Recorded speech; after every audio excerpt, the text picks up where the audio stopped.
Shalom. దేవుని పరిశుద్ధ నామానికి మహిమ ఘనత ప్రభావములు కలుగును గాక.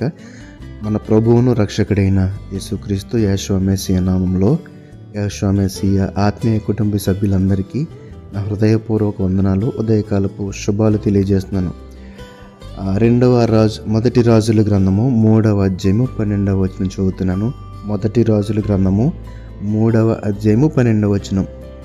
నీవు ఎలాగు అడిగినందున నీ మనవి ఆలకించుచున్నాను, బుద్ధి వివేకములు గల హృదయము నీకు ఇచ్చుచున్నాను. పూర్వీకులలో నీ వంటివాడు ఒకడును లేడు, ఇక మీదట నీ వంటివాడు ఒకడును ఉండడు. ఈ యొక్క వచనంలో చూస్తే పిల్లరా, మనము 2 విషయాలు చాలా స్పష్టంగా నేర్చుకోవచ్చు. మొదటిది, బుద్ధి వివేకములు గల హృదయము నీకు ఇచ్చుచున్నాను. బుద్ధి వివేకములు అంటే మనిషికి జ్ఞానము ఎంత అవసరమో అది ఈ మాట ద్వారా మనం అర్థం చేసుకోవచ్చు. అవి తండ్రి అయిన దేవుని దగ్గర నుండి మనం పొందుకోగల అత్యంత శక్తివంతమైన సంపద. ఈ యొక్క బుద్ధి వివేకములు లేకపోతే జ్ఞానము అది కలిగి ఉంటే మనిషి సత్ప్రవర్తన కలిగి, సంతోషము కలిగి, సమాధానము కలిగి జీవించగలడు అని మనం గ్రహించాలి. అంటే శోధనలు రావని కాదు, ఇబ్బందులు లేవని కాదు. ఒకవేళ వచ్చినా కూడా అవి మనల్ని ఏమీ చేయలేవు. అది దాని నుండి తప్పించుకుంటకు తండ్రి అయిన దేవుడు శక్తి గలవాడే ఉన్నాడు. ఆయన చెంతకు వెళితే వాటి నుండి తప్పించగలడని మనం విశ్వాసము కలిగి ఉండాలి. అయితే పై వచనము చూస్తే కనుక ఈ యొక్క వచ్చిన సందర్భము, రాజైన సొలొమోను తండ్రి అయిన దేవుణ్ణి ఏమి అడిగాడు, తండ్రి అయిన దేవుడు సొలొమోనుకి ఏమి ఇచ్చాడు అనే విషయాన్ని మనం గుర్తించవచ్చు.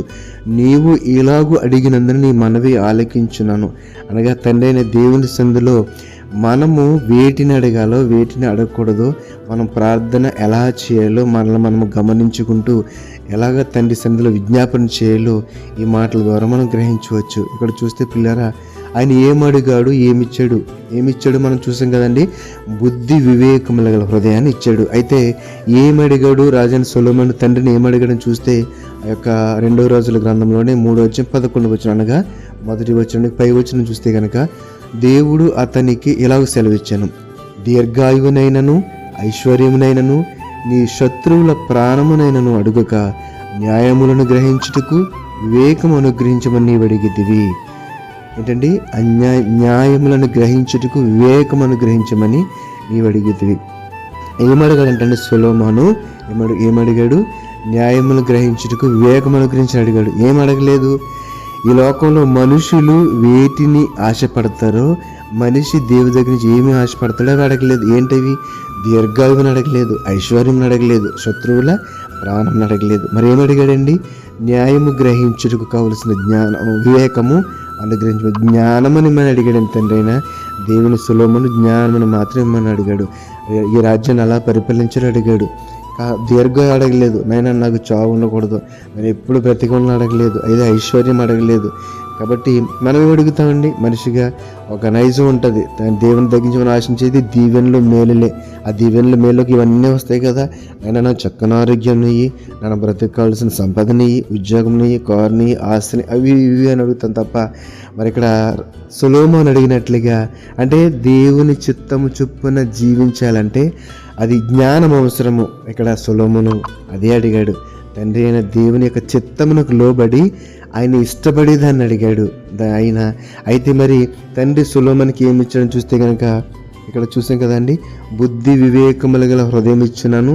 ఆ కింద వచనాలకు వెళ్తే దానితో పాటుగా ఈ యొక్క దీర్ఘాయు, ఐశ్వర్యము, సిరి సంపదలు, శత్రువుల ప్రాణం అన్నీ కూడా తండ్రి ఆయనకు లోబరి చేశాడు. అంటే అనేక రాజ్యాలను పరిపాలించగల శక్తిని సొలొమోను పొందుకున్నట్లుగా మనం ఇక్కడ చూడగలుగుతున్నాం. కాబట్టి నా ప్రియమైన సహోదరి సహోదరులరా, అపోస్తలుడైన పౌలు ఎఫెసీయులకు రాసిన పత్రిక 3వ అధ్యాయం 20వ వచనంలో చూస్తే, మనలో కార్యసాధకమైన తన శక్తి చొప్పున మనము అడుగు వాటన్నిటికంటేను ఊహించు వాటన్నిటికంటేను అత్యధికముగా చేయ శక్తి గల దేవుడు. ఎప్పుడైతే మన ప్రార్థన, మన విజ్ఞాపన ఆయన చిత్తమునకు లోబడి ఉంటుందో వాటితో పాటుగా తండ్రి అయిన దేవుడు మన జీవితాలకు, మనం బ్రతుకుడికి ఏది అవసరం అన్నీ కూడా ఇక్కడ చూడండి ఎంత అద్భుతమైన మాట. అడుగు వాటన్నిటికంటేను ఊహించు వాటన్నిటికంటేను అత్యధికముగా చేయ శక్తి గల దేవుడు మన దేవుడు. కాబట్టి ఆయన శక్తిని మనం గ్రహించి మనము ఆయనను ఏం అడగాలి అని ఆలోచన చేస్తే ఆయన చిత్తమునకు లోబడి మరి సొలొమోను జ్ఞానమును అడుగుదాం, న్యాయమును గ్రహించి వివేకమును అడుగుదాం. అవి ఉంటే మనము చక్కని రీతిలో ఈ లోకంలో మనం జీవించగలము. దేవుని యొక్క అధికారములకు లోబడి ఆయన యొక్క దీవెనలు పొందుకోలేం. కాబట్టి అట్టి కృప అట్టి విధంగా మనం బ్రతికి సొలొమోను అడిగినట్లుగా న్యాయ సల్లాపములను జ్ఞానమును వివేకమును అడిగి తండ్రి దగ్గర నుంచి సమస్తాన్ని పొందుకుందాం. అట్టి కృప దేవుడు మనందరికీ దయచేయునుగాక. ఆమేన్. పరిశుద్ధుడా మమ్మల్ని కన్న తండ్రి, నీ పరిశుద్ధమైన నామమునకు వందనాలు. నాయనా, ఈరోజు సొలొమోను ఈ సందులో చేసిన విజ్ఞాపన ద్వారా మేము మిమ్మల్ని ఏమడగాలో నాయనా, మరి ప్రార్థన ఎలా చేయాలో ప్రభావ, విజ్ఞాపన ఎలా చేయాలో మాకు నేర్పించారని బట్టి మీకు వందనాలు నాయనా. మీరు మేము అడుగు వాటి కంటే ఊహించే కంటే అత్యధికముగా చేయ శక్తి గల దేవుడు కనుక ఆయన ఈ వాక్యం ఉంటున్న బిడ్డల జీవితాల్లో కొదువుగా ఏదైతే ఉందో దానిని సంతృప్తితో సమాధానంతో నింపి నేను బిడ్డలను తృప్తిపరచమని, నీ రాకలు ఎత్తబడే గుంపులు ఎత్తబడే సంఘం మమ్మల్ని ముంచమని, కృప చూపమని, ఆదరించమని ఈ వాక్యం ద్వారా మమ్మల్ని బలపరిచినందుకు నీకు కృతజ్ఞతాస్తుతులు చెల్లించుకుంటూ నజరేయుడైన యేషువా మెస్సీయ నామములో ప్రార్థనకి వేడుకొనిచున్నాము తండ్రి. ఆమేన్, ఆమేన్. షాలోమ్. అందరికీ వందనాలు.